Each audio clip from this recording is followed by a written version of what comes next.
Salut tout le monde, soyez les bienvenus sur Investir dans les dividendes. Très content de vous retrouver et j'espère que vous avez la forme, que votre été se passe bien, que vous soyez en vacances alors que vous soyez en train de taffer. Et ben vous êtes ici les bienvenus, c'est votre chaîne, c'est Investir dans les dividendes. Et aujourd'hui, je vais vous parler d'une action que j'ai rentrée récemment dans mon portefeuille. Au cours actuel, elle délivre un rendement de quasiment 6% et elle a augmenté son dividende de plus de 44% au cours des 5 dernières années. Je pense qu'elle va vous plaire cette action. C'est une action qui est bien entendu éligible au PEA. Alors aujourd'hui, je vais essayer de faire un format un peu plus court que d'habitude. Donc dites-moi si jamais vous préférez ce format plus court. Ça se passe directement dans les commentaires. Et puis comme d'hab, je compte sur vous pour un maximum de likes, s'il vous plaît, pour me soutenir. Et puis n'hésitez pas à vous abonner également. Si jamais vous n'êtes toujours pas abonné à la chaîne, ce sera avec plaisir pour vous accueillir dans la communauté Investir dans les dividendes. Tout cet été, vous pouvez me retrouver sur Instagram. Alors je vais continuer après. Ça fait quelques temps que je l'ai, mais là je l'ai relancé ce compte Instagram. Donc je serai un tout petit peu moins présent sur YouTube. Par contre, je partagerai avec vous des résultats d'entreprise. Je l'ai fait encore cette semaine en parlant du dividende semestriel de BNP Paribas. Je partage aussi des citations d'investisseurs que j'aime bien. Bref, pour échanger avec moi et pour garder le contact cet été sur la plage, ça se passe sur le compte Instagram @investir dans les dividendes.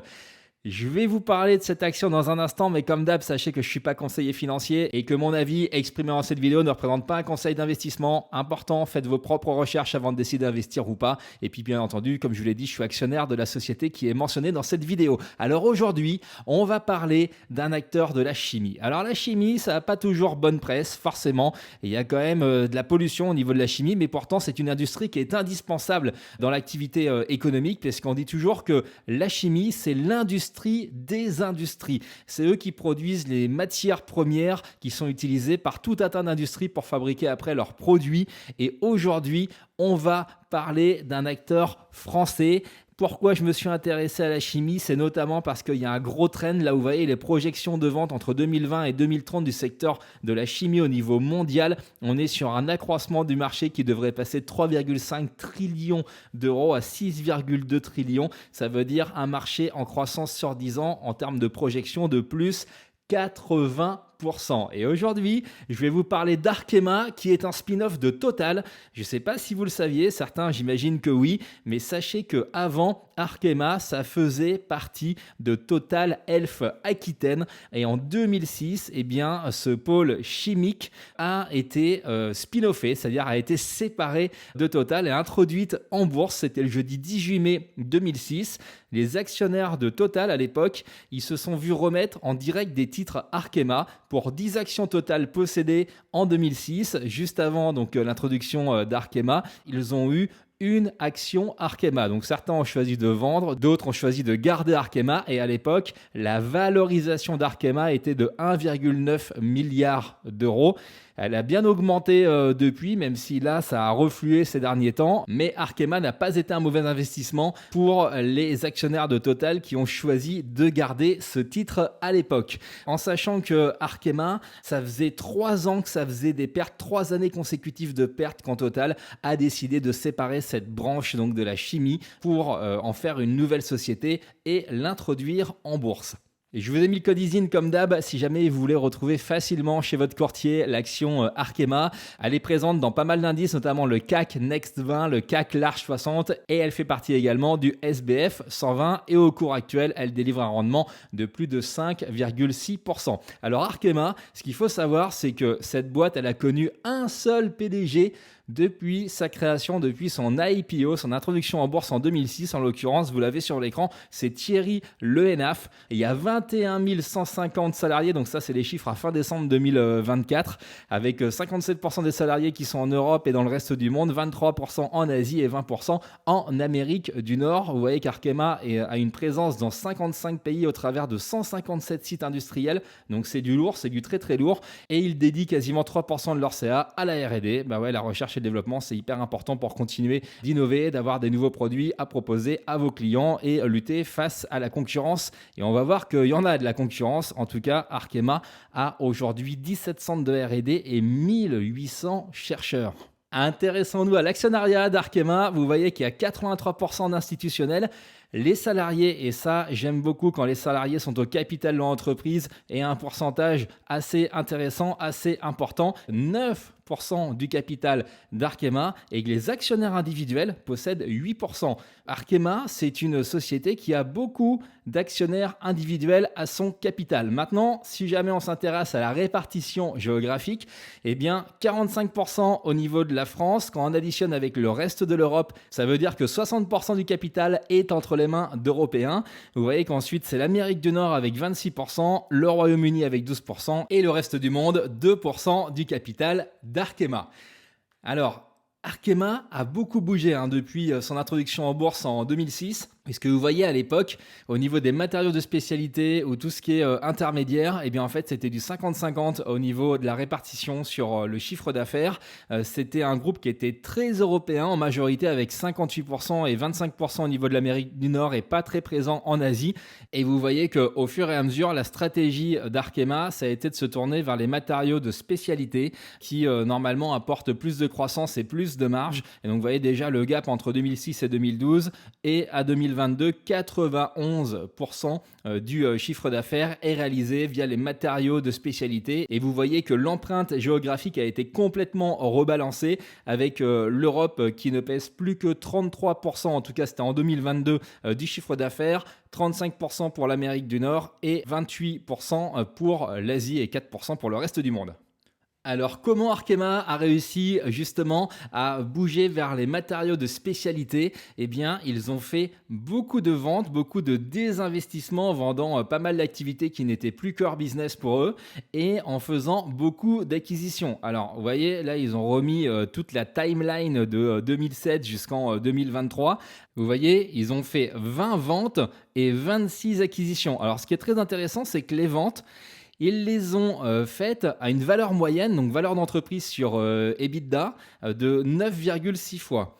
Par contre, en principe, les matériaux de spécialité, comme ça génère plus de marge et il y a plus de croissance, ça se rachète plus cher. Et vous voyez, effectivement, ils ont racheté à 11,2 fois les l'EBITDA en moyenne, mais une fois les synergies établies avec Arkema, ça fait chuter cette valorisation de rachat à 6,9 fois. Donc, quand vous faites le delta entre ce qu'ils ont vendu et ce qu'ils ont racheté au niveau de la valorisation post-synergie, eh bien, ils ont bien mené leur barque avec justement une valorisation qui était très très correcte sur ce qu'ils ont vendu et quelque chose aussi qui a été rendu très correct au niveau des acquisitions grâce aux synergies qui ont été réalisées avec Arkema.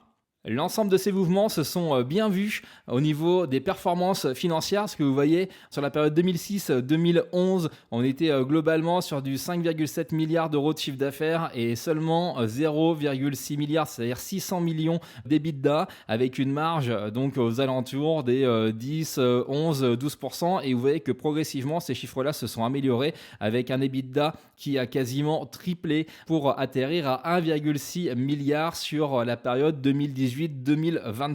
Donc on voit bien le travail qui a été fait par Arkema et le fait que les matériaux de spécialité génèrent plus de marge. D'ailleurs, Arkema s'est comparé avec différents compétiteurs, notamment des compétiteurs qui sont diversifiés, notamment le belge Solvay, vous avez le géant allemand BASF qui est dans cette colonne-là, et sur les spécialistes, il y a notamment Henkel Adhesive, et donc quand vous comparez Arkema de 2010 à 2023, eh bien vous voyez qu'en moyenne, les ventes ont progressé de plus 3,9% par an en taux de croissance annuel moyen composé. L'EBITDA a progressé encore plus vite, quasiment au même niveau que les concurrents qui sont spécialisés, et également au niveau du Total Shareholder Returns, eh bien vous voyez que Arkema a surperformé, que ce soit les concurrents qui sont diversifiés, qui sont généralistes, ou alors ceux qui étaient sur les matériaux de spécialité, puisque Arkema a fait plus 400% entre janvier 2010 et août 2023. Alors ils se sont arrêtés au mois d'août au niveau de la comparaison. Pourquoi? Parce que là c'est des slides issus du Capital Market Day 2023 qui a eu lieu au mois de septembre 2023. 2023. Donc c'est pour ça qu'ils se sont arrêtés au mois d'août pour faire cette comparaison. Maintenant, regardons ce qu'ils ont présenté toujours au Capital Market Day de 2023, un plan stratégique à 2028. Donc les plans stratégiques sur 5 ans, c'est quand même assez rare. Il y a pas mal d'entreprises qui n'aiment pas faire sur 5 ans parce qu'il peut se passer pas mal de choses.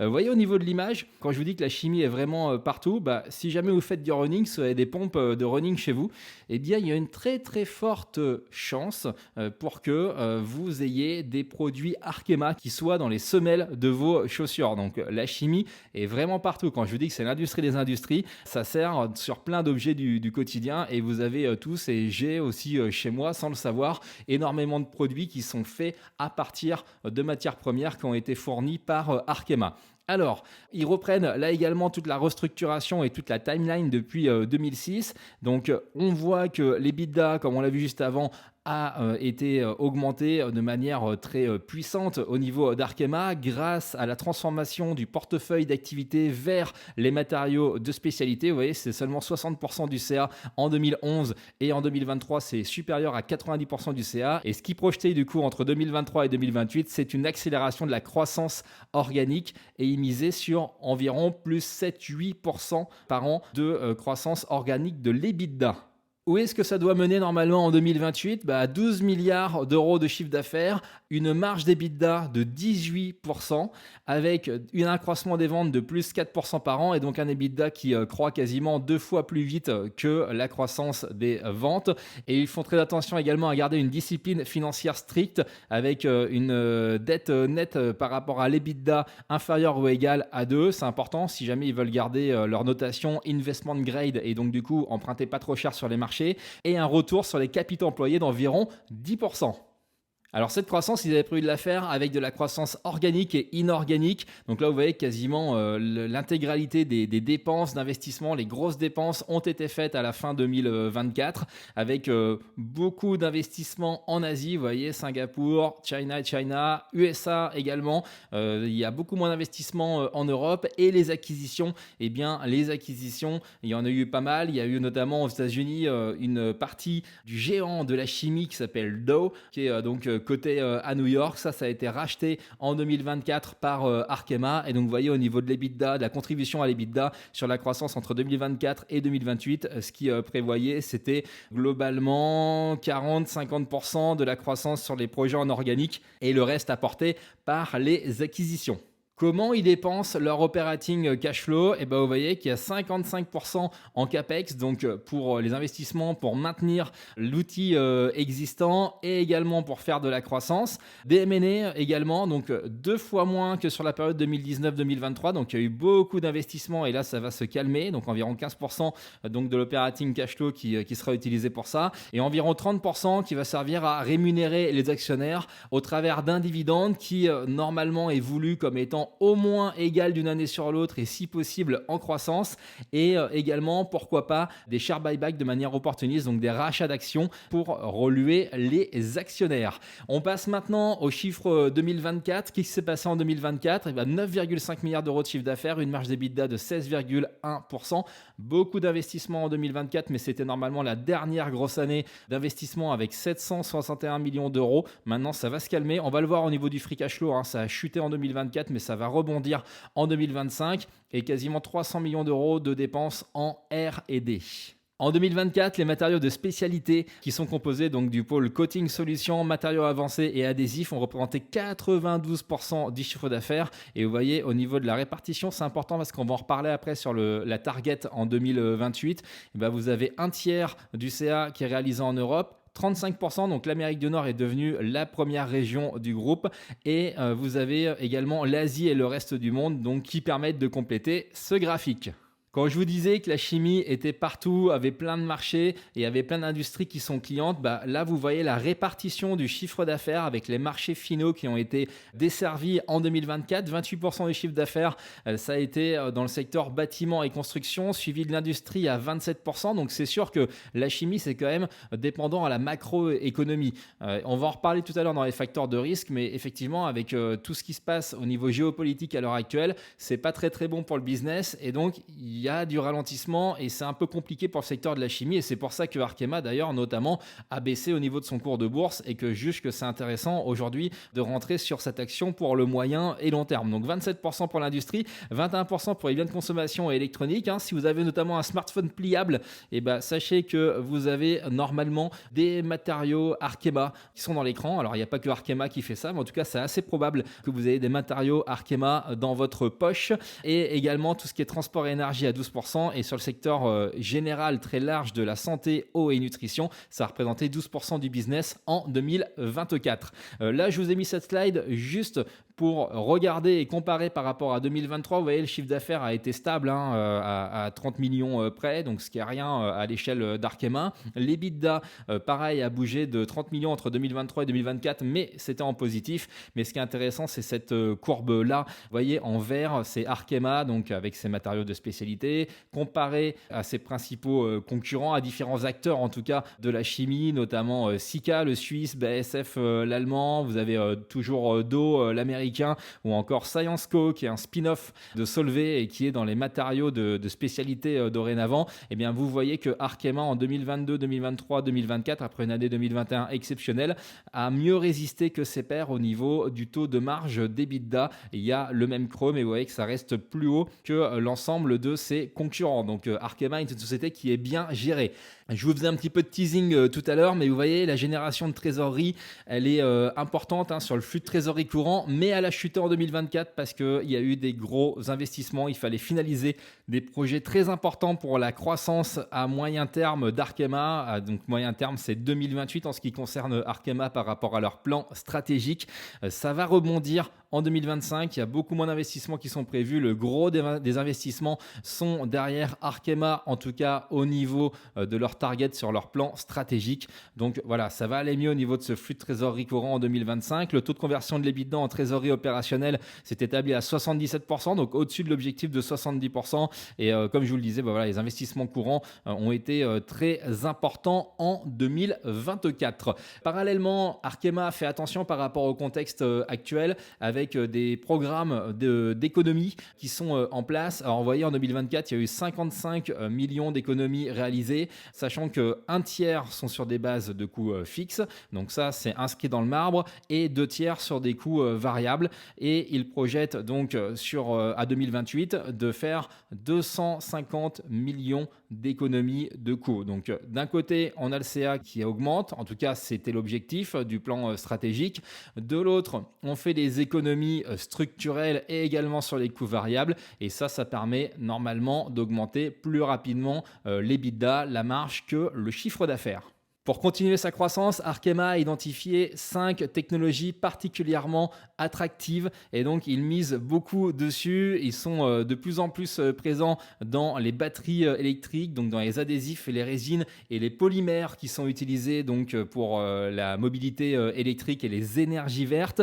Également pour améliorer l'isolation des bâtiments, il y a des nouveautés, c'est un marché qui est porteur, donc ils sont dessus. Tout ce qui est biens de consommation, lifestyle, ils produisent des polymères biosourcés qui sont donc utilisés, comme je disais tout à l'heure, notamment pour les baskets, pour les vêtements également, sur tout ce qui est vêtements techniques, mais pas que. Et puis tout ce qui est électronique avec les smartphones, les ordinateurs, les microprocesseurs. Et tout ça, c'est des matières premières que fournit Arkema pour justement réaliser les objets dont je viens de vous parler. Donc voilà, Arkema a identifié ces 5 marchés. Pourquoi ? Parce qu'il y a de la croissance. En principe, la croissance, vous voyez, c'est 3 fois plus important que la moyenne du groupe. Donc, ils misent beaucoup sur ces relais de croissance-là pour accélérer la croissance globale d'Arkema. Et donc, ça représente plus de 50% des dépenses de R&D d'Arkema. Oui, c'est forcément intelligent de choisir de mettre la majorité de l'argent sur des innovations qui sont porteuses parce que le marché croît beaucoup plus vite, en l'occurrence 3 fois plus vite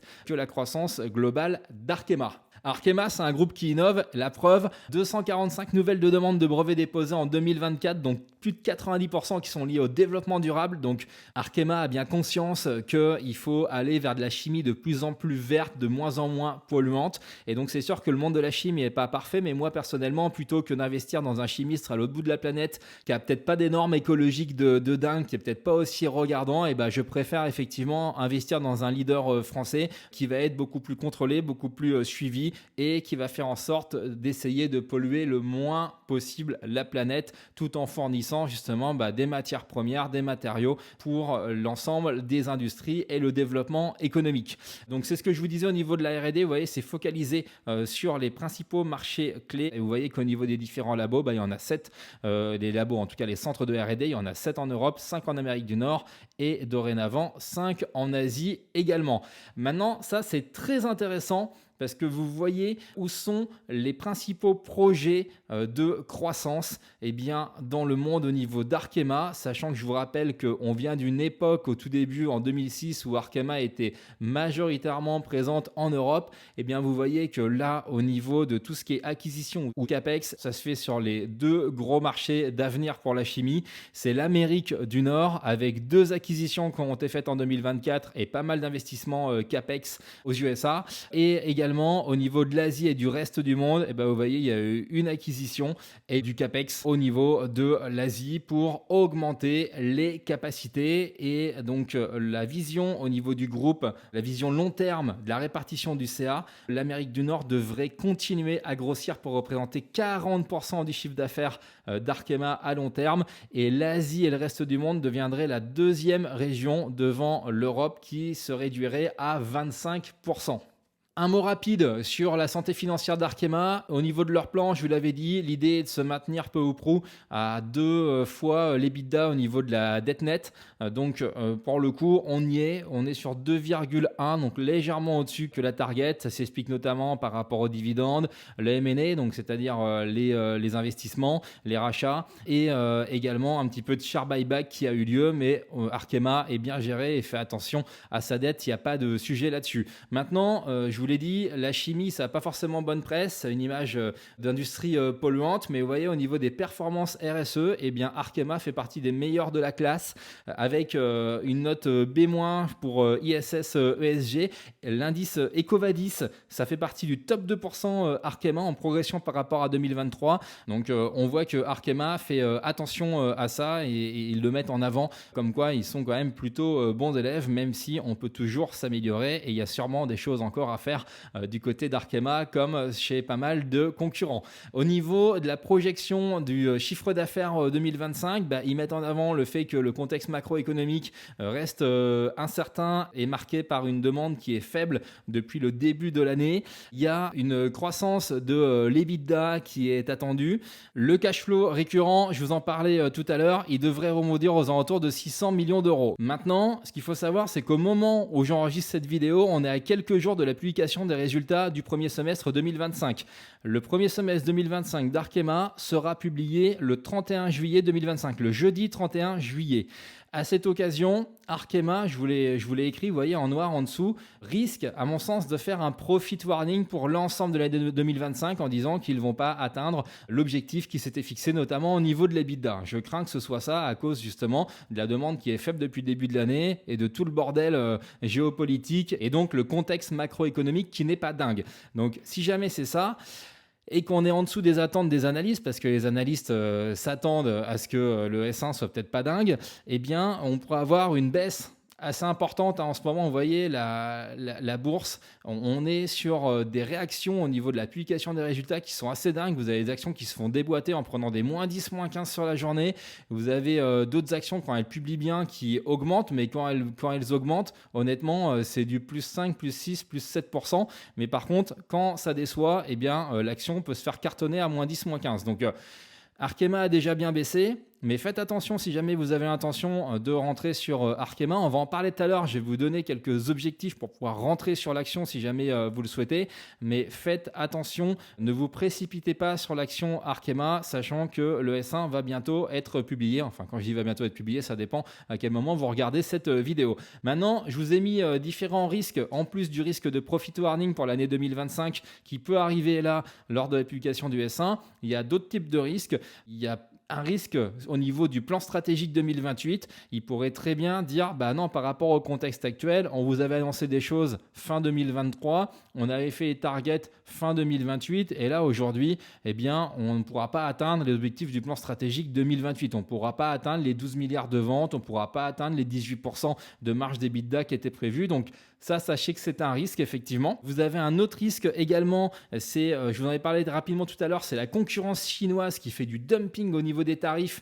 Bon, après, Arkema, c'est vachement diversifié et de plus en plus présente en Asie, directement aux États-Unis également. Donc, au niveau de ces marchés cœurs, Arkema est présente et produit localement. Donc Arkema a les reins assez solides pour s'adapter, mais il n'empêche que cette concurrence chinoise et ce dumping, il est là. Il y a les prix de l'énergie en Europe qui sont hors de prix par rapport à ce qui peut se faire dans d'autres régions du monde. Et donc ça joue et donc ça vient handicaper les différentes entreprises dans leur compétitivité sur le marché européen. Et après, vous avez un autre risque que je souhaitais porter à votre connaissance.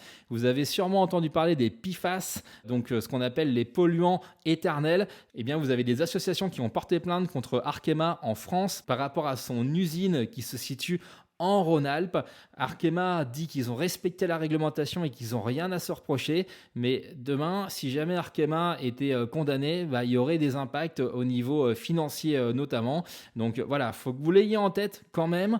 Par contre, sur les premières affaires qu'il y a eu, Arkema a obtenu gain de cause, notamment au niveau de la décision de la Cour de cassation. Donc je vous ai mis l'extrait de ce que Arkema a communiqué. Donc Arkema se félicite de la décision de la Cour de cassation qui confirme la position de la Cour d'appel de Lyon. Donc ça fait 2 fois où ils obtiennent gain de cause. Donc cet arrêt rend ainsi définitive la décision du tribunal judiciaire de Lyon qui avait considéré qu'Arkema avait agi en conformité avec la réglementation en vigueur, comme Arkema l'a toujours soutenu.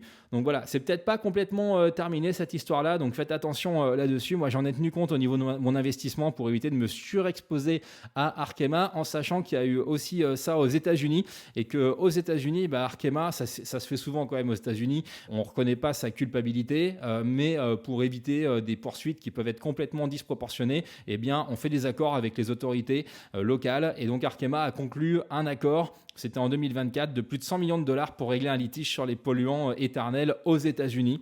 Donc voilà, c'est pas les seuls. Vous voyez, il y a aussi Solvay qui avait été accusé d'être responsable de la pollution de l'environnement au PFAS. Et donc eux, ils avaient payé 400 millions de dollars en 2023 aux mêmes autorités américaines.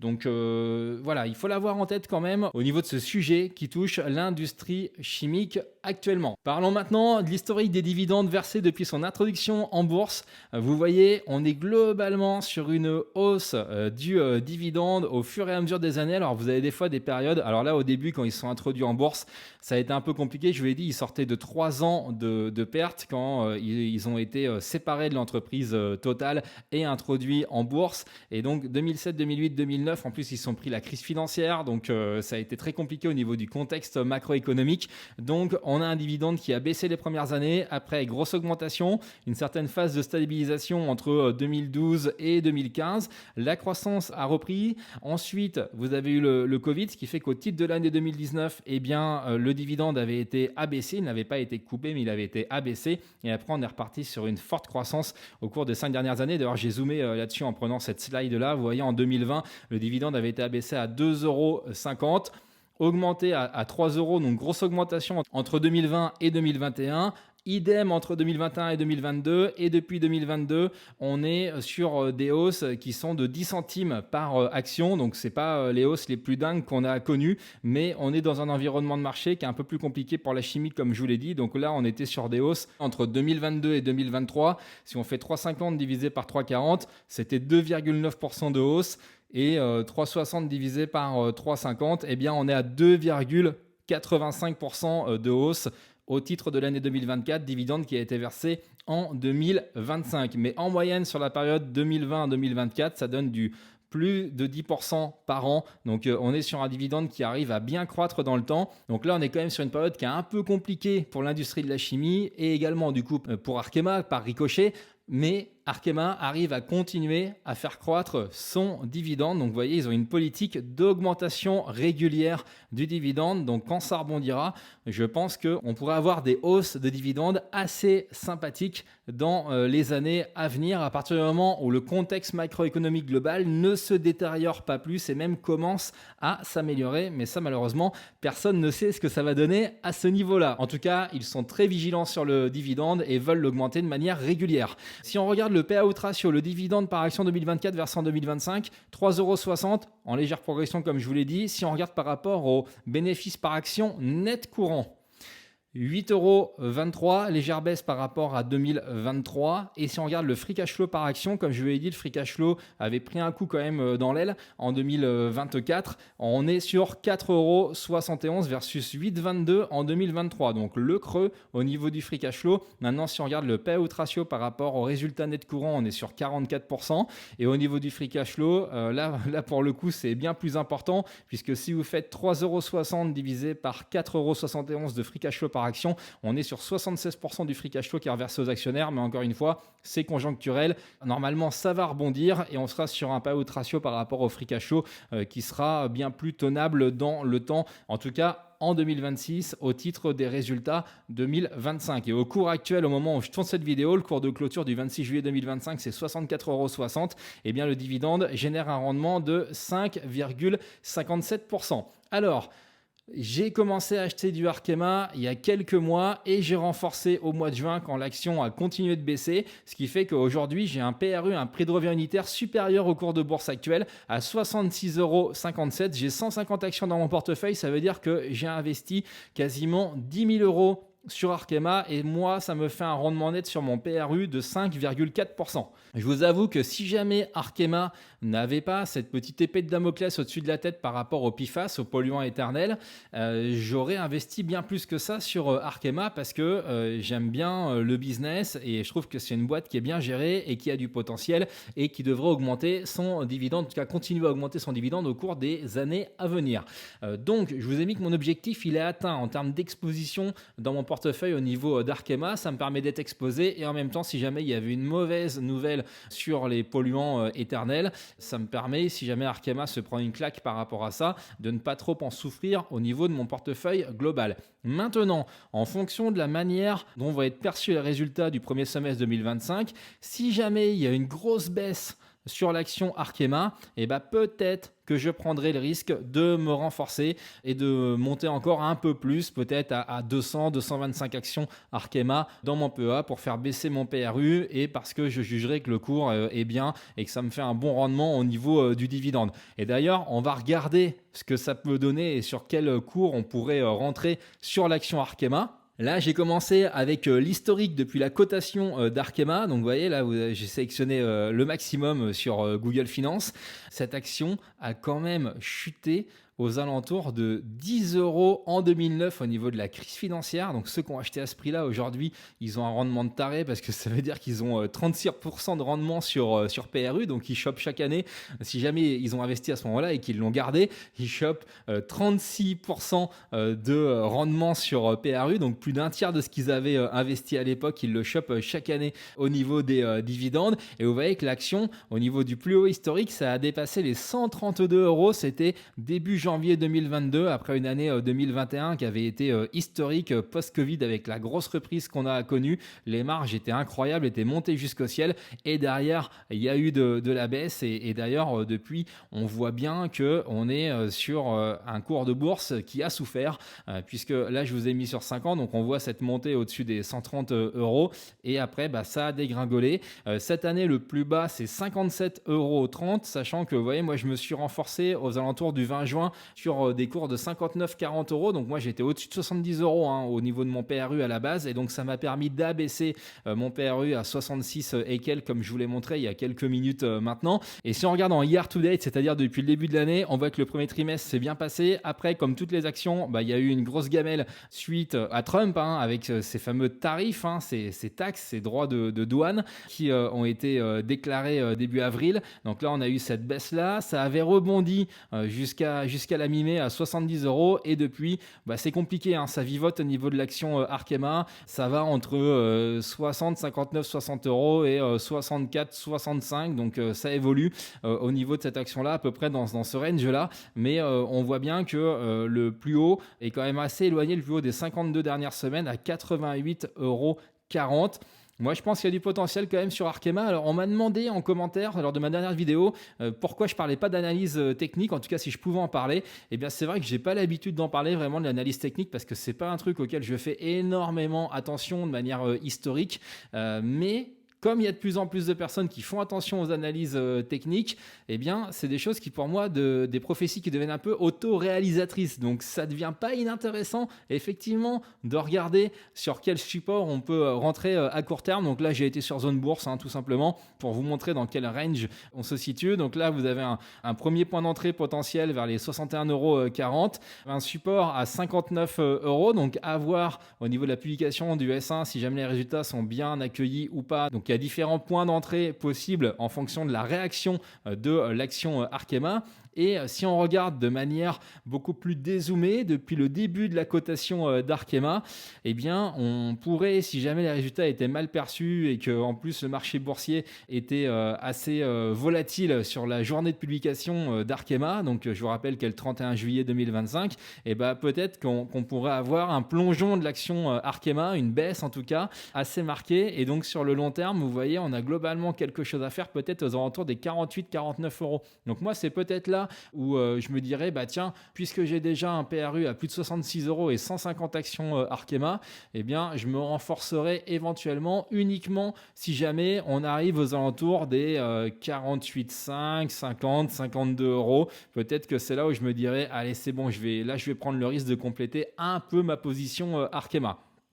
Voilà ce que je pouvais vous dire en tout cas au niveau de cette action. Je vous remercie beaucoup d'avoir suivi cette vidéo jusqu'au bout. S'il vous plaît, un maximum de likes, je compte sur vous. Partagez, commentez. Et puis si vous n'êtes toujours pas abonné, n'hésitez pas à le faire et à activer la cloche des notifications pour être prévenu lors de mes prochaines vidéos.